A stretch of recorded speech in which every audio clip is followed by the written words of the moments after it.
Xin chào các bạn, hôm nay Handmade Kitty sẽ hướng dẫn các bạn cách làm một chiếc vòng tay đơn giản như thế này nhé. Và bây giờ thì các bạn sẽ cùng nhau thực hiện các bước tiếp vào với Handmade Kitty.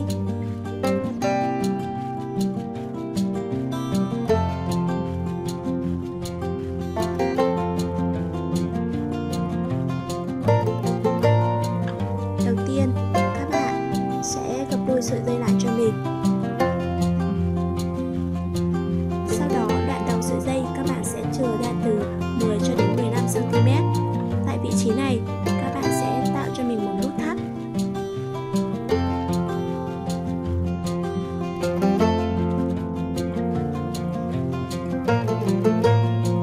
Sau đó thì các bạn sẽ dùng ghim cố định, chúng ta sẽ cố định đầu dây lại.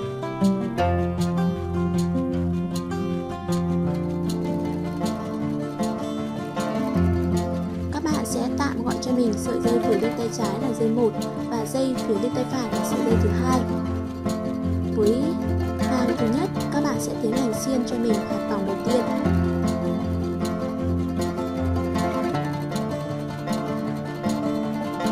Sau khi xiên được vào sợi dây thứ nhất, các bạn sẽ tiến hành lấy sợi dây thứ hai xiên hạt vòng từ dưới lên trên cho mình. Các bạn sẽ xiên hạt vòng giống như mình nhé.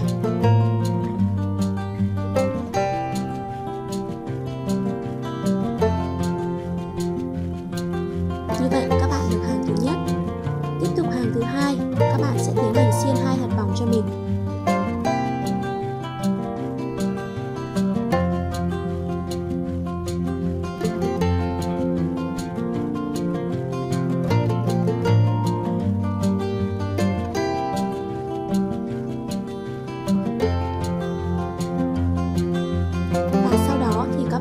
Sợi dây thứ hai chúng ta xiên lại hai hạt vòng theo hướng từ dưới lên trên.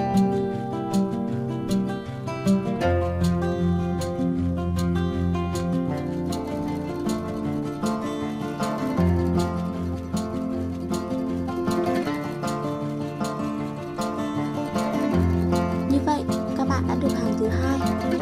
Và tiếp tục hàng thứ ba. Hàng thứ ba các bạn sẽ tiến hành xiên 3 hạt vòng cho mình.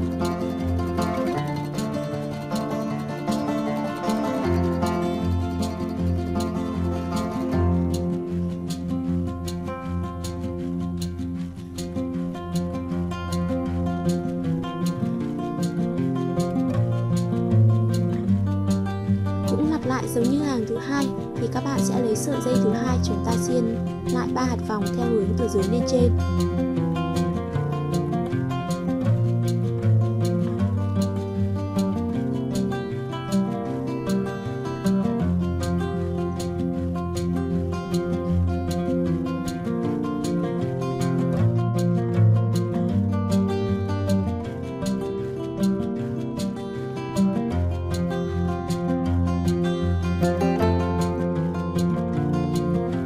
Như vậy chúng ta được hàng thứ ba và tiếp tục sang hàng thứ tư.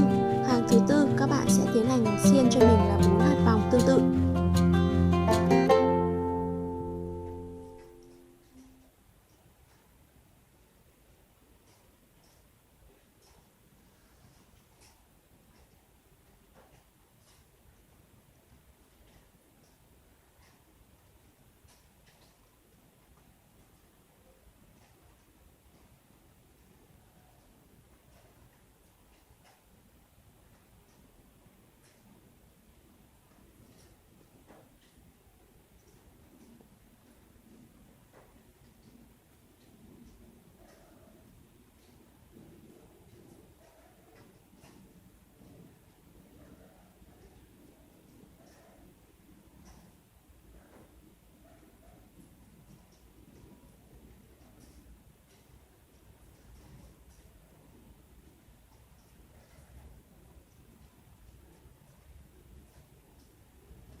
Như vậy chúng ta đã được hàng thứ tư.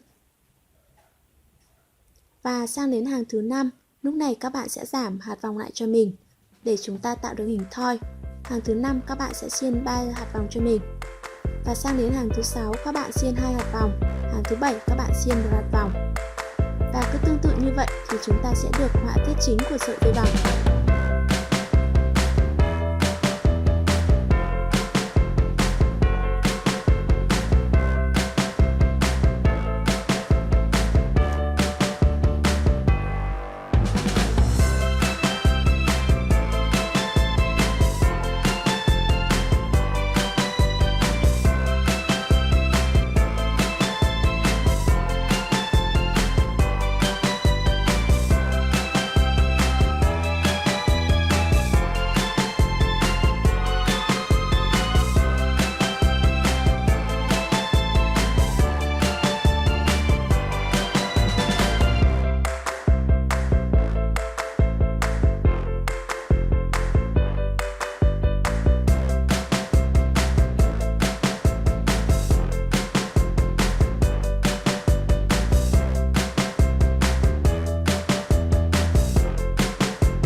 Các bạn đã được họa tiết chính của sợi dây vòng như thế này thì lúc này chúng ta sẽ tiến hành tạo nút thắt cho sợi dây vòng.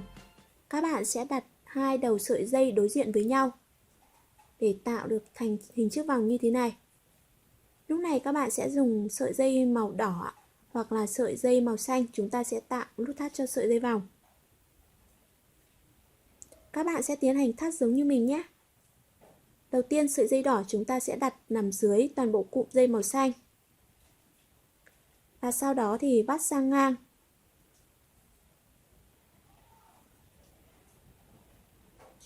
Mũi thứ hai, sợi dây đặt nằm dưới và sợi dây đối diện chúng ta đặt nằm dưới tiếp. Vắt sang ngang và luồn xuống dưới. Mũi thứ ba chúng ta sẽ lặp lại giống như mũi thứ nhất.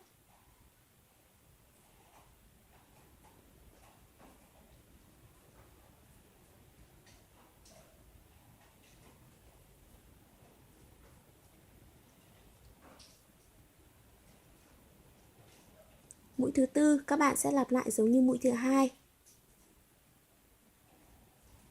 Và cứ lần lượt như vậy thì các bạn sẽ tạo cho mình nút thắt của sợi dây vòng dài từ 6 cho đến 8 mũi thắt.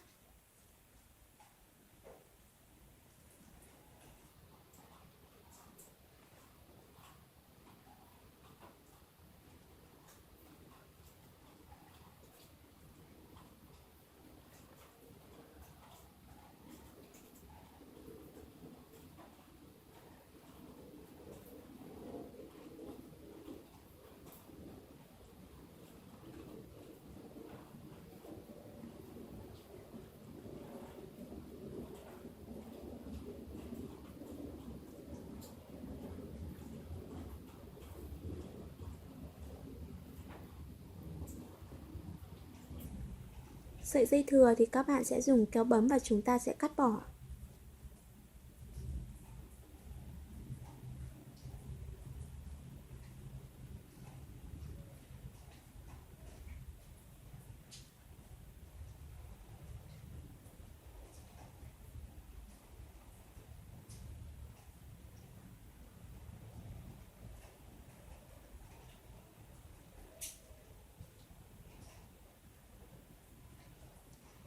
Sau đó thì các bạn sẽ thít tạo thành hình chiếc vòng và có kích thước vừa với vòng tay của chúng ta.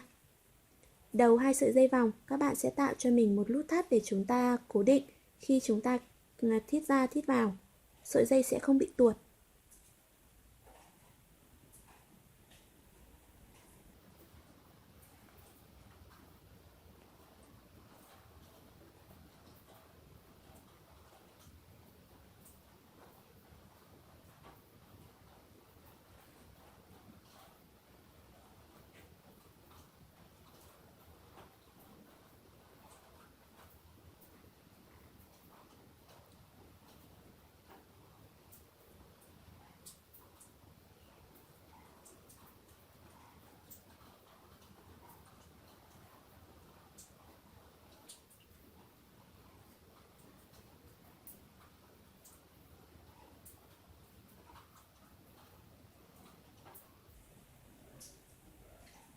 Và như vậy thì chúng ta đã được sản phẩm hoàn thiện, một chiếc vòng rất đơn giản và nhanh.